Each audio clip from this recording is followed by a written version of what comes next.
हाँ, तो future medicos कैसे हो? चलो करते हैं एक बार तैयारी फिर से इंटरनल्स के लिए, या हो सकता है आप प्री प्रूफ या प्रूफ देने वाले हो। तो कुछ चैप्टर जो ईज़ी सा होगा और एकदम आपके लिए है ना मार्क्स स्कैनिंग होगा, वो वाला पढ़ने वाले हैं। तो हम पढ़ेंगे प्लाज़्मा प्रोटीन्स। काफ़ी नाम सुना-सुना लग रहा होगा, है ना? तो इसे कहाँ से कंप्लीट कर रहे हैं? हम डीएम वासुदेवन से कर रहे हैं, उसके 9th एडिशन से, ठीक है? तो यहाँ से पढ़ रहे हैं। अब इसको पढ़ने के बाद में भाई, इस लेक्चर को देखने के बाद में यदि आप वासुदेवन की बुक पढ़ोगे तो आपके लिए बहुत ईजी होगा, क्योंकि सीधी सी बात है भाई, टिप्स पे हो जानी ये चीज़ें, है ना? तो ये लो, शुरू करते हैं। अब ये इसमें 23 चैप्टर दिया हुआ है प्लाज्मा प्रोटीन के नाम से। अब देखो, सबसे पहले भाई जो एनएमसी ने गाइड दी है वो अपने को पता होनी चाहिए, उसके अकॉर्डिंग अपने को इतना तो आना चाहिए। जब टीचर के पास जाते हैं, वाइवा में जाते हैं, तो वो अपने को इतना तो पूछते ही पूछते हैं। जैसे कि इसमें दे दिया कि explain the functional importance of the albumin and causes of the hypoalbuminaemia. इतना इंसान को पता, मतलब इतना पता होना चाहिए तुम्हें, अगर तुम इंसान हो, अगर तुम मेडिको हो, है ना? ठीक है। चलो, कैलकुलेट द एज रेशियो, ये भी आपके प्रैक्टिकल में आता है।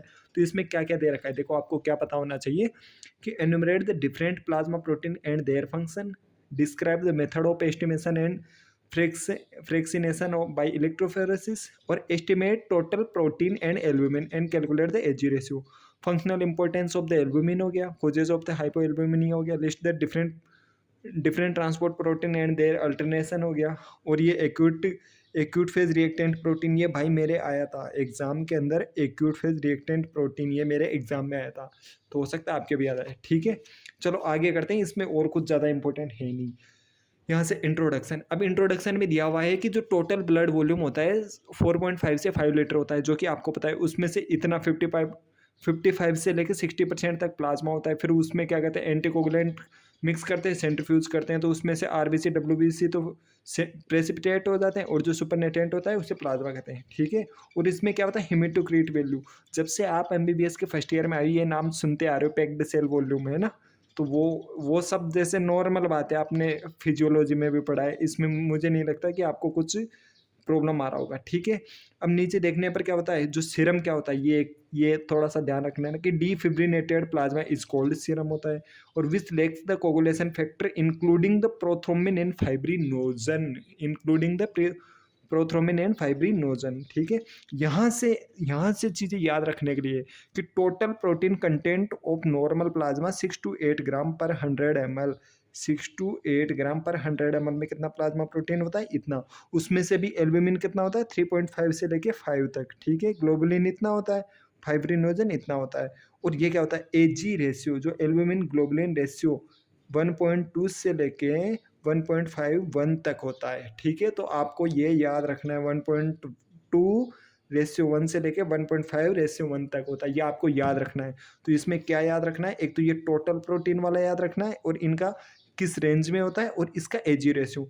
फिर उसके बाद में यहाँ पे लिखा है कि ऑलमोस्ट सभी प्रोटीन होती है ना लिवर से बनाई जाती है, लेकिन इम्यूनोग्लोबिन होती है ना, वह लिवर के द्वारा सिंथेसाइज नहीं की जाती है।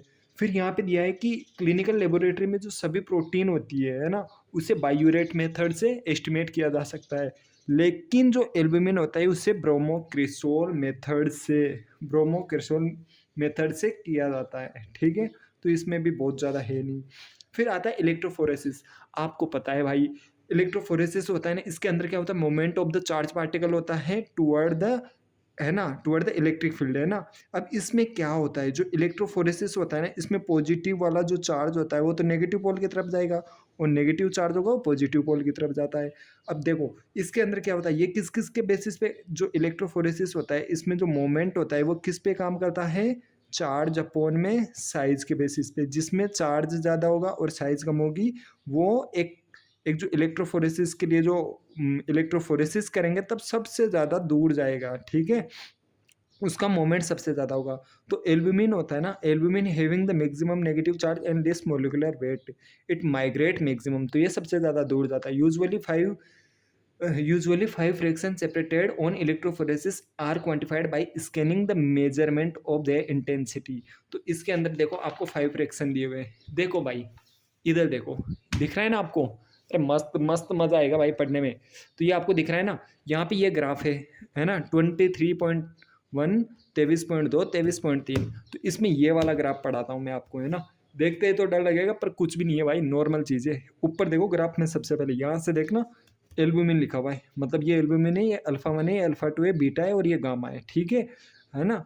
ये सब दिया हुआ है और ये वाला है point of application, point of application. अब देखो यहाँ पे क्या-क्या कंडीशंस हो सकती है, देखो यहाँ पे देखा तो इसमें और इसमें आपको क्या डिफरेंस दिखाई दिया है ना? इस प्लेट में और इस प्लेट में आपको क्या डिफरेंस दिखाई दिया? यहाँ पे यदि आप पैटर्न देख रहे हो तो इस पैटर्न में क्या होगा? एल्ब्यूमिन थोड़ा-सा लाइट दिखाई दे रहा है आपको, अल्फा 1 यहाँ पे वैसे का वैसा है, अल्फा 2 भी यहाँ का ऐसा है, गामा भी ऐसा है। लेकिन यहाँ पे एक बीच में एक और नई आपको पट्टी, ऐसे समझ लो स्ट्रिप दिखाई दे रही है। तो ये एक तरह से क्या बन रहा है? एम बैंड बन रहा है। ऐसे करके ऐसे देख लेना, एम बैंड बन रहा है। तो ये क्या हो जाएगा? ये किसको रिप्रेजेंट कर रहा है? ये मल्टीपल माइलोमा कंडीशन को, जहाँ पे क्या होता है कि जो एम बैंड दिखाई देता है किस-किस के बीच में? बीटा और गामा के बीच में। ये बीटा और गामा के बीच में एम बैंड दिखाई दे रहा है, तो ये क्या हो जाएगा? Multiple myeloma. तो ये नॉर्मल कंडीशन, सेकंड वाली मल्टीपल माइलोमा कंडीशन। देखो थर्ड वाली कंडीशन क्या है? थर्ड वाली कंडीशन क्रोनिक इन्फेक्शन। खुद से देखो एक बार, क्रोनिक इन्फेक्शन। अब क्रोनिक इन्फेक्शन में क्या होता है कि देखो क्रोनिक इन्फेक्शन होगा, इसके अंदर क्या होता है? इन्फेक्शन होता है, इन्फेक्शन होने से हमारे बॉडी में क्या बनता है? एंटीबॉडी बनती है और एंटीबॉडी कौन बनाता है? एंटीबॉडी क्या होती है? गामा ग्लोबुलिन होती है, ठीक है? तो गामा ग्लोबुलिन ही आपकी एंटीबॉडी होती है। तो क्या करो, एक मिनट मैं फ्लैश ऑन कर लूँ। ओ ओ भाई 1 मिनट, पता नहीं क्यों नहीं हो रहा यार। चलो कोई बात नहीं, ऐसा भी होता है क्या? चलो, आपको दिखाई तो दे रहा है ना? कुछ ज़्यादा लग रहा है मेरे को।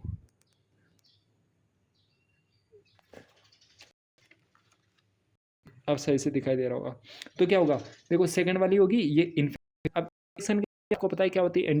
एंटीबॉडी क्या हीमोग्लोबिन होती है, तो मतलब ये डार्क कलर में होना चाहिए। तो आप यहाँ पे देखो, ये थोड़ा सा डार्क है, ये भी डार्क है, ये भी डार्क है, लेकिन ये थोड़ा डार्क दिख इसमें, ये सभी इन्फेक्शन होगा, सभी फॉर्मेशन जाता है और सभी का फॉर्मेशन बढ़ने का मतलब हो जाएगा कि सभी थोड़े नॉर्मल ज़्यादा डार्क दिखेंगे आपको। तो देख लो भाई, कलर से देखो ना, सबसे ज़्यादा डार्क ये दिख रहा है, तो ये क्या हो जाएगा? इन्फेक्शन हो जाएगा। फर्स्ट वाला नॉर्मल है, सेकंड वाले में एम बैंड दिखा दिया, मल्टीपल माइलोमा हो गया, थर्ड वाले में हमें थोड़ा सा डार्क डार्क दिखाई दिया, डार्क डार्क दिखाई दिया, तो इसका मतलब क्या है? ये इन्फेक्शन है।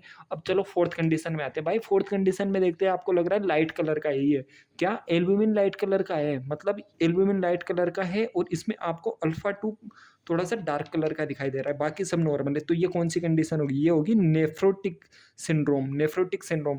अब देखो नेफ्रोटिक सिंड्रोम में क्या होता है? जो एल्ब्यूमिन होता है ना, वो भाई यूरिन के साथ पास आउट होने लगता है। अब यूरिन के साथ पास आउट होगा तो सीधी सी बात है, आपके बॉडी में क्या होगा? इसकी कमी हो जाएगी एल्ब्यूमिन की, तो यहाँ पे क्या हो जाएगा? एल्ब्यूमिन आपको थोड़ा लाइट कलर का दिखाई देगा। फिर देखो फिफ्थ कंडीशन में क्या हो जाएगा कि इसके अंदर क्या होता है? सभी के सभी लाइट है इसमें, सभी के सभी लाइट है। अब सभी के सभी लाइट आ जाएंगे ना, तो यहाँ पे देखो, आपको सबसे पहले एल्ब्यूमिन को लाइट देखते हैं, आपके माइंड में भी आ सकता है एल्ब्यूमिन कि एल्ब्यूमिन नहीं है, इसमें एल्ब्यूमिन नहीं है तो क्या हो जाएगा? नेफ्रोटिक हो सकता है। लेकिन ये नेफ्रोटिक कंडीशन ना होके ये कौन सी कंडीशन है? Cirrhosis of the liver. क्यों सिरोसिस ऑफ द लिवर में क्या होता है? एल्ब्यूमिन का जो बैंड होता है वो कम हो जाएगा, साथ के साथ में क्या होता है? जो अदर प्रोटीन्स होते हैं वो भी कम फॉर्मेशन होगा, क्योंकि प्रोटीन फॉर्मेशन का काम किसका था? इसी का तो था। तो आपको ये ध्यान रख लेना है। और इसके अंदर दे रखा है, ये देखो, प्लाज्मा शोइंग द फाइब्रिनोजन विच में be taken of para protein. मतलब इसमें क्या होता है कि प्लाज्मा शोइंग फाइब्रिनोजन, मतलब नॉर्मल कंडीशन में इसमें क्या होता है? प्लाज्मा में फाइब्रिनोजन हो जाएगा, जो कि क्या होता है? पैरा प्रोटीन्स होता है, ये फाइब्रिनोजन हो जाएगा। तो ये इतना इंपॉर्टेंट नहीं है। फिर देखो अगला, अगला आपको दिया हुआ है, ओ भाई शायद अब सही है ना? अब सही है, अब सही है। बिना वजह लाइट जला रखी थी मैंने रूम में। ओ चलो भाई, चलो शुरू करते हैं मेडिकोज वापस से। अब normal pattern and the interpretation, है ना? अब इसमें क्या होता है? 11 जेल में जब हमने सीरम को सेपरेट किया तो 5 बैंड मिले, albumin, alpha globulin, alpha alpha 1 globulin, alpha 2 globulin, beta globulin और गामा ग्लोबुलिन। गामा ग्लोबुलिन तो एंटीबॉडी था ही, है ना? जो कि एंटीबॉडी था ही अपने को। अब ये देखो, ये यहाँ पे देखो आगे दिया हुआ है इसने कि albumin has the maximum and the gamma globulin has the minimum mobility in the electric field. अब ये आप यहाँ से भी देख सकते हो, देखो ये यहाँ पे पॉइंट ऑफ एप्लीकेशन है। सबसे ज़्यादा एल्बुमिन मोबिलिटी रख रहा है, तभी तो एल्बुमिन सबसे ज़्यादा दूर था। और ग्लोबुलिन, गामा ग्लोबुलिन सबसे कम रख रहा है, इसलिए तो गामा ग्लोबुलिन यहाँ पे था। तो इसमें तो कुछ है नहीं। चलो यहाँ भी आपको कुछ बताने लायक बहुत ज़्यादा है नहीं, ये पढ़ लेना, बहुत ज़्यादा इंपॉर्टेंट है नहीं। All plasma protein except gamma globulin synthesized by the liver, जो कि पीछे भी बता दिया मैंने। चलो भाई ये तो इजी इजी काम था। अब आगे देखते हैं abnormal patterns of clinical significance. अब ये देखते हैं। देखो क्रोनिक इन्फेक्शन कंडीशन होगी, तो आपको मैंने पहले भी बताया इस ग्राफ में क्रोनिक इन्फेक्शन कंडीशन में क्या होता है कि गामा ग्लोबुलिन इंक्रीज हो जाता है, तो गामा ग्लोबुलिन इंक्रीज हो जाएगा।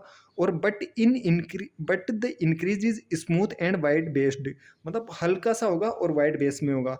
तो आपको ये पता करना है। मल्टीपल माइलोमा ये क्या होता है?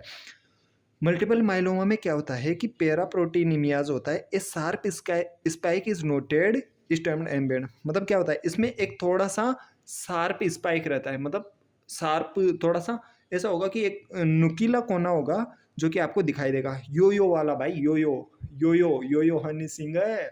कौन होगा? यो यो हनी सिंह, मल्टीपल माइलोमा, ठीक है, यो यो हनी सिंह है। ये मल्टीपल माइलोमा हो जाएगा। This is due to the monoclonal origin of the immunoglobulins in multiple myeloma. तो ये याद रखना है कि मोनोक्लोनल ओरिजिन होता है इस वजह से। अब देखो ग्राफ बताता हूँ मैं आपको, 3 ग्राफ दिए, कोई डिफिकल्ट नहीं है। पहले तो मुझे समझ ही नहीं आते थे, अब आने लगे हैं, पता नहीं कहाँ गई थी मेरी बुद्धि पहले, है ना? ठीक है, चलो ये देखो, ये वाला नॉर्मल पैटर्न है। नॉर्मल पैटर्न को देखने के लिए आपको क्या दिखाई देगा? सबसे पहले एल्बुमिन हो जाएगा, अल्फा 1, अल्फा 2, बीटा और गामा। जब इससे आगे आप आते हो यहाँ पे, तो आपको क्या दिखाई दिया? एल्बुमिन तो वैसे का वैसा है, अल्फा 1 भी ठीक है, लेकिन अल्फा 2 बढ़ा हुआ है, बीटा भी थोड़ा सा बढ़ा हुआ है, और गामा क्या हो जाएगा? वाइड बेस्ड है और शार्प है। इसका मतलब क्या है? ये इन्फेक्शन है। जहाँ पे गामा वाइड बेस्ड होगा, है ना, slightly smooth and wide based होगा, तो इसका मतलब ये क्या है? इन्फेक्शन है। लेकिन जब आगे जाओगे, यो यो हनी सिंह वाला साइन दिखाई देगा, तो इसे क्या कहते हैं? मल्टीपल माइलोमा होगा, जिसके अंदर गामा एंटीबॉडी बन गई। देख भाई, एक और चीज़ बताता हूँ, हमारे जो आया था ना स्पोर्टर्स होते हैं, स्पोर्टर्स के अंदर ये वाला क्वेश्चन पूछा गया था, 2-3 बार पूछ लिया था भाई, एक बार भी नहीं।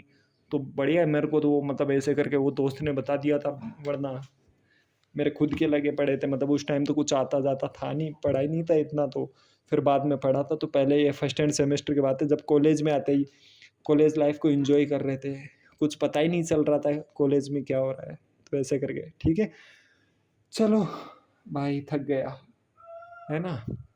आगे चलते हैं। सीरो नेफ्रोटिक सिंड्रोम। देखो नेफ्रोटिक में क्या होता है? All protein except very big molecule are lost through the urine, alpha 2 fraction containing macroglobulin so will be very prominent. इसमें क्या होता है? नेफ्रोटिक सिंड्रोम होता है ना, इसमें क्या होता है? सारे प्रोटीन होते हैं ना, वो भाई यूरिन के द्वारा पास आउट हो जाते हैं, केवल अल्फा 2 को छोड़ के, ठीक है? और अल्फा 2, इधर देखो ये ग्राफ, ये वाला ग्राफ, इसमें क्यों डार्क कलर का दिखाई दे रहा है? अब बता दो। क्योंकि ये जो सारे प्रोटीन थे ना, ये पास आउट हो जाएंगे, लेकिन अल्फा 2 पास आउट नहीं हो रहा है, क्योंकि भाई ये अल्फा 2 थोड़ा मैक्रो है, बड़ा है, तो सीधी सी बात है पास आउट नहीं होगा।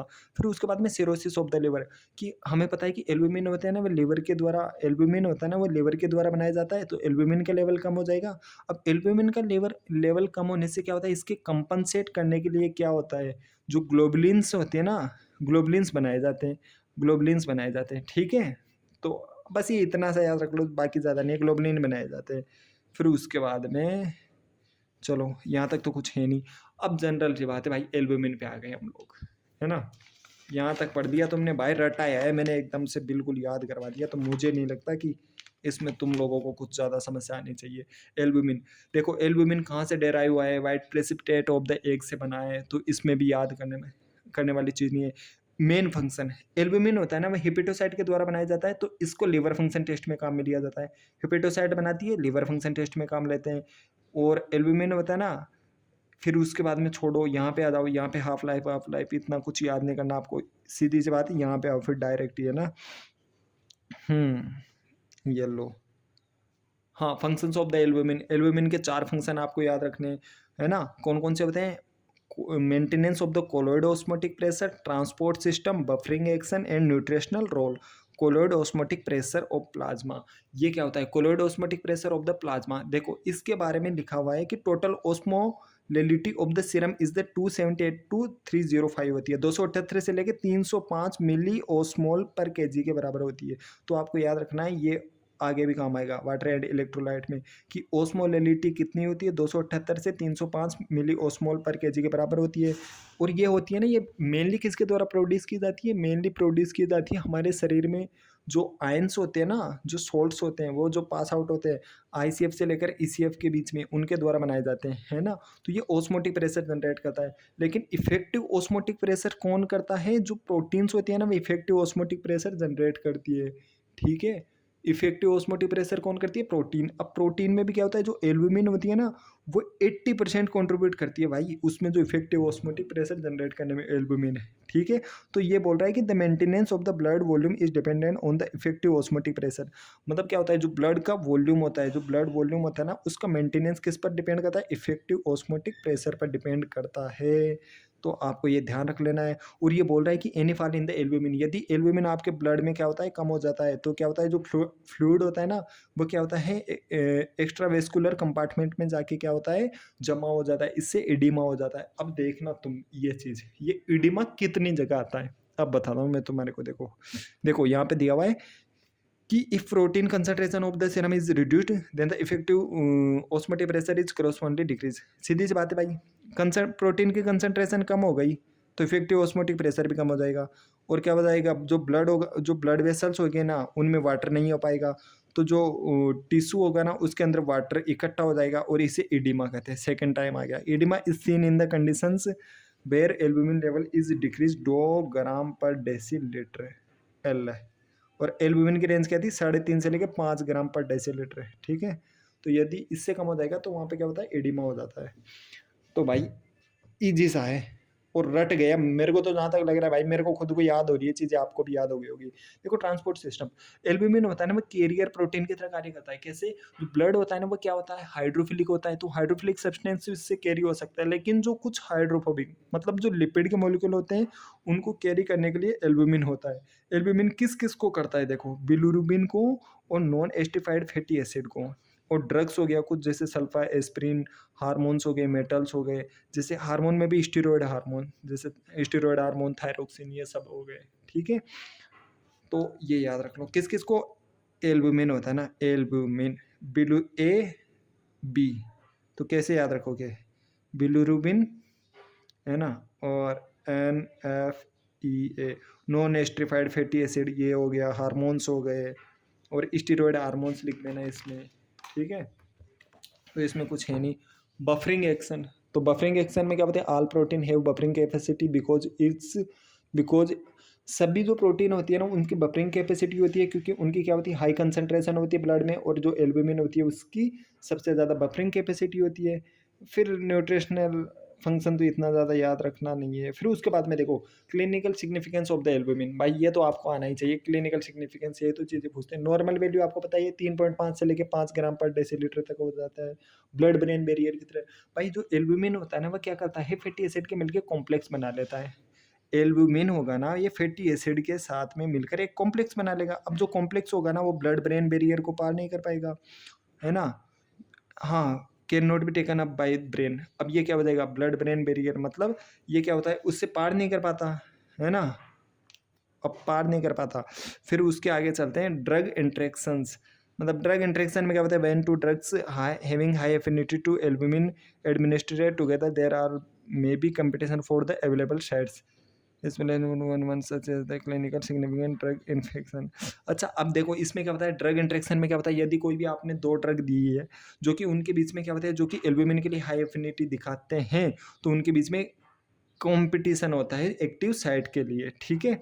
तो इसमें भी कुछ इतना नहीं है। लेकिन हाँ, प्रोटीन बाउंड कैल्शियम आपको बाद में पता चलेगा। देखो कैल्शियम के बारे में पढ़ोगे कहाँ पे, अलग से जब मिनरल्स में पढ़ लोगे, तो वहाँ पे जो कैल्शियम होता है ना, देखो कैल्शियम क्या होता है, या तो आयनिक आयनिक होता है या नॉन आयनिक होता है, मीन्स वो बाउंड फेज में होता है। तो वहाँ पे क्या होता है, वो कैल्शियम के साथ बाउंड होता है, ठीक है? तो ये याद रख लेना है। ईडिमा आ गया भाई, ये वापस से आ गया सर, ईडिमा। अब आप बताओ भाई, ईडिमा का मतलब क्या होता है? ईडिमा का मतलब होता है accumulation of the water in the tissue, ठीक है? अब ये क्यों होता है, क्यों? क्योंकि हमारे बॉडी में क्या हो जाएगा, एल्ब्यूमिन कम हो जाएगा। एल्ब्यूमिन कम हो जाएगा तो क्या होता है, ये है ब्लड वेसल्स है, ये ब्लड वेसल्स है।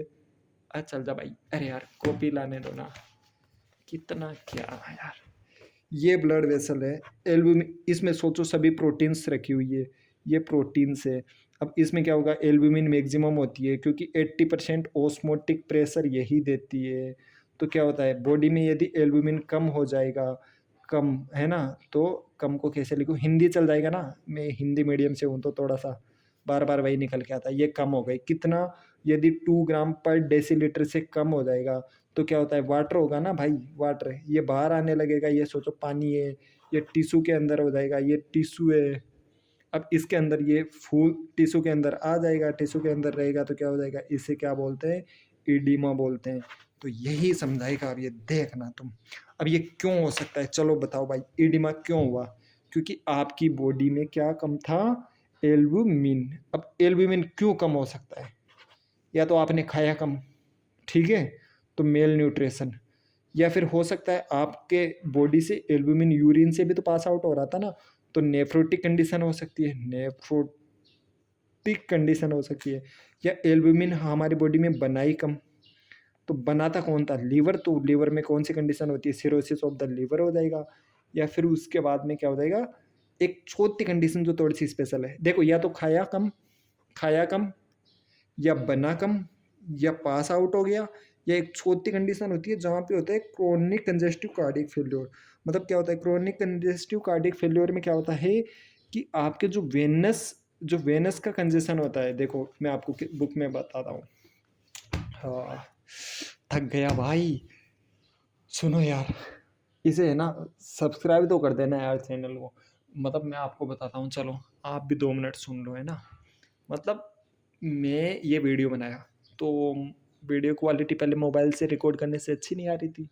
मेरे पास लैपटॉप भी नहीं है, तो सब कुछ मोबाइल से ही कर रहा हूँ मैं। अब फिर मैंने क्या किया कि इसके फ़ोटो लेके उसे मैंने स्क्रीन रिकॉर्डिंग में जाके शूट किया। भाई 3 घंटे लग गए। पता चला जब मैं उसे वीडियो को कंप्रेस करने के लिए लैपटॉप में मोबाइल को कनेक्ट किया, किसी दोस्त का लैपटॉप लिया फिर कनेक्ट किया, तो पता चला भाई वो वीडियो ही नहीं चल रहा। मतलब इतना सर खराब हुआ भाई, क्योंकि बहुत बहुत एनर्जी लगती है भाई। मैं तो साला, मेरे टाइम में तो पढ़ा ही नहीं था मैं इतना जितना अभी कर रहा हूँ मैं। मुझे भी अब तो चीज़ें याद होने लगी है, तो अच्छी बात है। और कहीं ना कहीं ये आपको फ़ायदा देगी भाई। मुझे भी चीज़ें समझ आ रही है तो मज़ा आ रहा है। दोनों भाई मिल के पढ़ते हैं, ठीक है? चलो करते हैं आगे।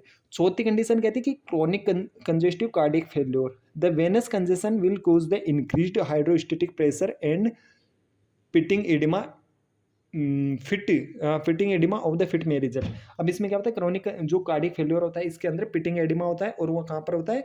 आपके फिट में दिखाई देगा। देखो भाई, हाइपो एल्बुमिनिया मतलब आपकी बॉडी में एल्बुमिन कम हो जाएगी। अब एल्बुमिन का लेवल कम हो जाएगा तो आपने देखा ही था, एल्बुमिन का लेवल कम होने से क्या क्या हो रहा है? एडिमा हो रहा है। अब एल्बुमिन का लेवल कम क्यों हो सकता है? या तो तू खा, या तो आप, है ना, तू नहीं आप बोलता हूँ थोड़ा, है ना, रेस्पेक्ट के साथ में, है ना? तो आप या तो खा कम रहे हो, या तो क्या हो रहा है? कम खा रहे हो, कम खा रहे हो। तो कम खा रहे हो तो मेल न्यूट्रिशन हो सकता है, या पास आउट ज़्यादा हो रहा है यूरिन से तो नेफ्रोटिक कंडीशन हो सकती है, या आपका लीवर बनाई कम रहा है तो सिरोसिस ऑफ द लीवर हो सकता है। भाई भाई भाई, ये देख लो तुम्हारे भाई ने क्या ही गजब बताया है। सिरोसिस ऑफ द लीवर हो सकता है, मेल न्यूट्रिशन हो सकता है, नेफ्रोटिक कंडीशन हो सकता है, और एल्बुमिनेरिया। सीधी सी बात है, वही चीज़ हो गई नेफ्रोटिक वाली, है ना? क्या होता है कि जब जो यूरिन के साथ में ज़्यादा पास आउट होने लग जाएगा तो ये एल्बुमिनेरिया हो जाएगा। तो इस तरह से देखो, एल्बुमिन ग्लोबुलिन रेशियो, भाई एचजी का रेशियो नॉर्मल कितना होता है? आपने देखा ही था 1.10 से लेके 1.2 रेशियो 1 से 1.5 रेशियो 1 तक होता है। और एजी रेशियो ये इंपॉर्टेंट है। यदि एजी रेशियो इंपॉर्टेंट होता है, अगर ये थोड़ा सा भी चेंज हो जाता है तो ये ईडिमा को ले जाता है। साली हर चीज़ ईडिमा को ले जा रही है यहाँ पे, तो कैसी पढ़ाई है? चलो भाई आगे बढ़ते हैं। देखो, हाइपर गामा ग्लोबुलिनोमियाज, बहुत डिफिकल्ट इंग्लिश होती है भाई, सही में मेरे से तो प्रोनाउंस ही नहीं होती। हाइपर गामा ग्लोबिनीमियाज, चलो छोड़ो, जो भी है कॉन्सेप्ट समझते हैं। जब गामा ग्लोबुलिन होता है ना ब्लड में ज़्यादा हो जाता है नॉर्मल वैल्यू से, तो उसे हाइपर गामा ग्लोबिनीमियाज कहते हैं, ठीक है? ये क्लिनिकल कंडीशन कब होती है आपको बताएं? यदि एल्बुमिन का लेवल कम हो जाएगा। एल्बुमिन का लेवल कम होगा तो हमने पढ़ा था कि एल्बुमिन कम होने से जो क्या होता है, जो ग्लोबुलिन होता है ना, ग्लोबुलिन उसे बढ़ा दिया जाता है हमारी बॉडी में। क्यों? उसे कंपनसेट करने के लिए। पीछे बढ़ के आए हो, याद करो भाई, मेरे ही वीडियो की बात है। या फिर उसके बाद में क्रॉनिक इन्फेक्शन। सीधी सी बात है, यदि एल्बुमिन कम हो गया या इन्फेक्शन होगा, इन्फेक्शन होने पे अपने आप बढ़ती है, या मल्टीपल माइलोमा में तो वैसे ही हो रहा था, तो तीसरी कंडीशन हो जाएगी, वहाँ पे मोनोक्लोनल प्रोडक्शन होता है। तो इन जगह क्या होता है, इनका ये बढ़ सकता है। तो देख लो भाई, ये मैंने पढ़ाया है, तो मैंने एक बार रिवीजन करवा देता हूँ फटाक से, क्या क्या पढ़ा दिया मैंने, है ना। मज़ा आ गया, मज़ा आ गया, अच्छा वीडियो बनाया है। मुझे पता है लाइक भी करोगे, शेयर, और लाइक क्यों करना है देखो मैं बताऊँ, यदि आप लाइक करोगे ना, मेरे वीडियो को ज़्यादा लोग देखेंगे, ज़्यादा लोग देखेंगे तो सीधी सी बात है भाई, अपने अपना चैनल बढ़ेगा आगे, है ना। और फिर तुम्हारा अपना चैनल आगे बढ़ेगा तो मुझे खुशी होगी। वो तो बात की बात है भाई, अभी तो 150 सब्सक्राइबर हुए, कुछ ही नहीं हो सकता, 150 भी नहीं हुए, बीटा मेडिकोच है तो इसमें तो कुछ सब्सक्राइबर भी नहीं। चलो छोड़ो, आगे बताता हूँ। मैं तो इंट्रोडक्शन पढ़ा था, इसमें ब्लड कितना है, 4.5 से 5 लीटर है, इतना प्लाज्मा है, और इसमें पीसीबी बता दिया था मैंने, सीरम बता दिया था, ये याद करना है। टोटल प्रोटीन कितना है, 6 से 8 ग्राम पर डेसीलीटर होता है, उसमें एल्बुमिन 3.5 से 5 ग्राम पर डेसीलीटर होता है, ग्लोबुलिन 2.5 से 3.5 होता है, फाइब्रिनोजन तो 200 से 400 मिलीग्राम होता है। एल्बुमिन ग्लोबुलिन रेशियो बता दिया था मैंने, सभी लेवर के द्वारा बनाई जाती है एक्सेप्ट गामा ग्लोबुलिन के द्वारा। और ये क्या होता है कि जो आल प्रोटीन होती है ना, प्लाज्मा प्रोटीन, वह बायूरेट मेथड से एस्टिमेट की जाती है, ये याद रखना है प्रैक्टिकल में। लेकिन जो एल्बुमिन को केवल ब्रोमोक्रिस्टल मेथड करते हैं। इलेक्ट्रोफोरेसिस में मैंने बता ही दिया था, ये बता ही दिया था। ये वाला, ये अंगुली टूटी हुई है अपनी, तो सही मज़ा नहीं आएगा देखने में। ये वाला अगर ऐसा वाला ग्राफ आया तो इसका मतलब क्या है, योयो हनी सिंह, योयो हनी सिंह कौन था, योयो हनी सिंह, योयो हनी सिंह कौन था, मतलब क्या था, मतलब ये ऐसे करके यार 3 अंगुली बिठानी है ना, तो ये ऐसा करके ऐसे करके आया, तो वो कौन था, इसका मतलब है मल्टीपल माइलोमा। इन्फेक्शन में क्या है, एल्बुमिन बताना है। और सिरोसिस ऑफ द लिवर में, वहाँ पे तो सभी प्रोटीन कम हो जाती है, एल्बुमिन भी कम हो जाएगी। एल्बुमिन के 4 फंक्शन थे, वो बता देना। अब transport of the protein next video में देखेंगे, ठीक है। और भाई चैनल को सब्सक्राइब कर देना, लाइक कर देना वीडियो को, अच्छी लगी हो तो बताना, और मुझे कमेंट करके बताओ कि भैया यहाँ पे ये सुधार करो, क्योंकि स्टार्टिंग है अपना, तो मुझे अभी पता है सुधार की ज़रूरत है, आप मुझे कमेंट सेक्शन में ज़रूर बताओ। ओके, थैंक यू भाई।